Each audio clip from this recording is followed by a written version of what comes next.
What's up guys, it's your boy Papa G, and today I'm going to show you guys how to put some new thermal paste on. Maybe you got a old processor you need to put some on. This will also show you how to remove a Wraith cooler from a FX8370 or even a Ryzen processor. How to remove your thermal paste, how to reapply new thermal paste, and so on and so forth. But I'll label this as how to replace thermal paste on your processor. So, alright, without further ado, let's jump in. So, on the FX8370s, you got a little lever here. And, well, first thing we need to do is unplug the fan from the motherboard. And get that cable out of the way. And then you have a little lever here.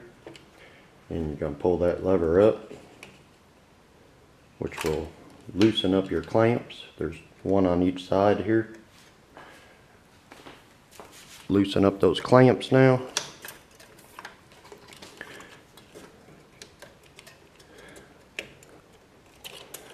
Now I just recently put this thermal paste on, so it's going to be stuck on there pretty good. I usually give it a little wiggle back and forth till it pops off like that. So this is what you're left with on the heatsink. And that's what you're left with on the processor. Now this is just the way I do it. There's a bunch of different ways to do it. You can see a little bit kind of got down there. It's on the side, so like I said, I probably put a little too much on there last time. This is with thermal grease. So this is going to be quite the mess because it's recent, just from a few days ago. I should have done a video then, but I'm doing it now. So I'm just kind of getting around the edges to get all the really extra stuff off.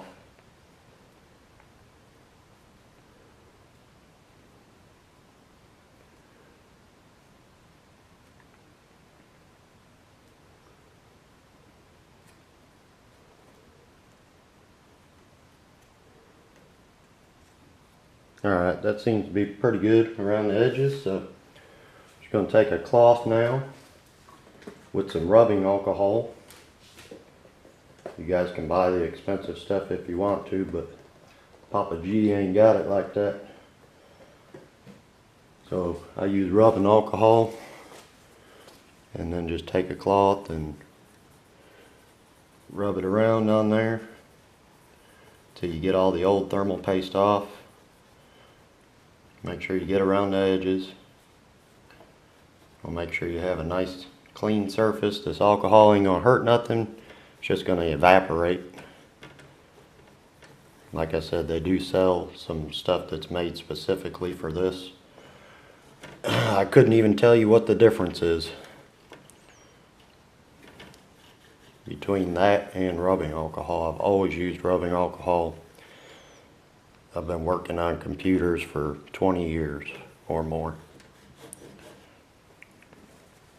Not a pro by any means, but this is how I do it.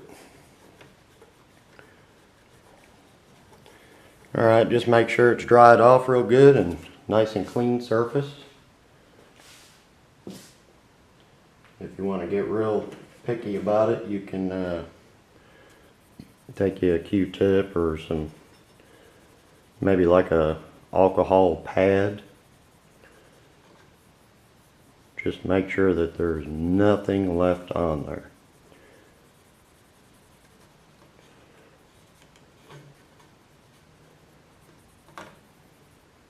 You can see we're still picking up a little bit, so of course some of that's off the side here.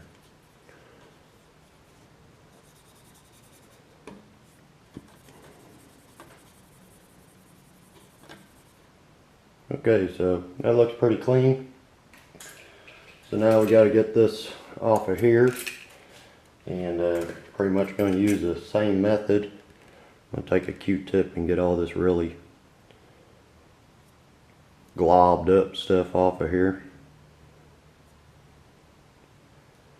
And then same thing, rubbing alcohol, just like we did on the processor.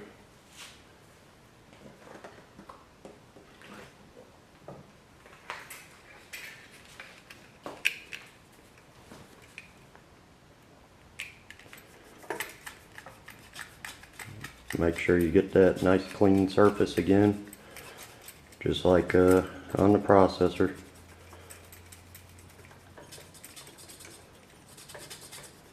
It's not going to hurt if you get a little bit on the fins. As long as it's not a lot, you're not going to have to worry about it. Just kind of start smearing around there.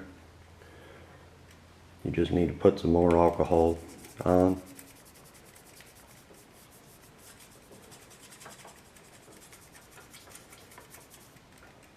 And I'm going to get some more.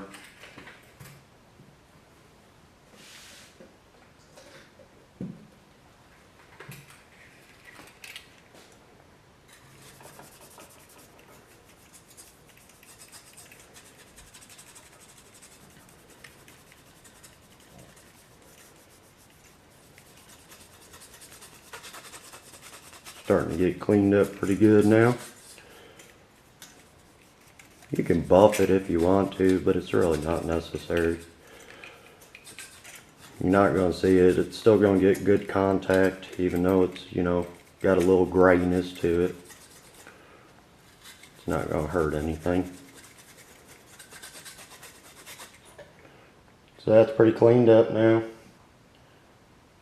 Again, I'm going to take some Q-tips just to make sure that it's all nice smooth surface. That's the main thing, is it's got to be a smooth surface to make good contact with the processor. So we'll make sure both the heatsink and the processor are perfectly smooth. Now you can see I'm still picking up some there, so just going to keep working on it here a little bit.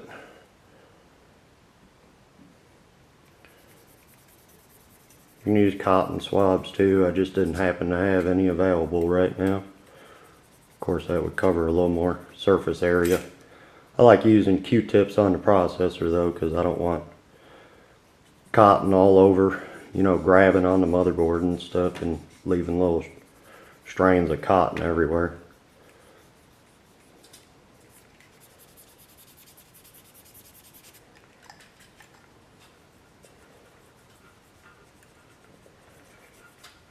Okay, that's pretty cleaned up now.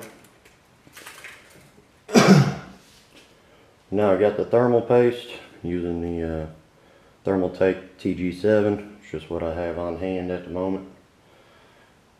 I usually use Arctic Silver 5.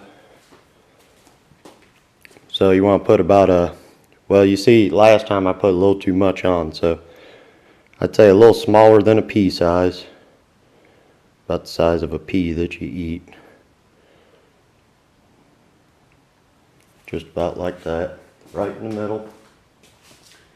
Everybody has different ways of doing this. I don't use a credit card or nothing like that. You guys could see when I pulled it off, it had completely covered the entire processor, no problem. So I don't think that the credit card's necessary. You can do it to spread a thin layer. You know, so that you won't get any ooze out of the sides, but just a tiny little bit's not going to hurt anything anyways. So alright, so then you just place your processor back on top. Try to get it as square as possible so that you don't have a bunch of movement. Get the clamps back on the side, and you're probably going to have to lift this bar up. Sorry, the tripod's in my way. In order to get the clamps back on both sides, you're probably going to have to hold this arm up a little bit so that it drops down. And then just pull this lever back over. And that's now locked into place. Make sure you put your fan cable back onto the motherboard. The CPU fan pin out.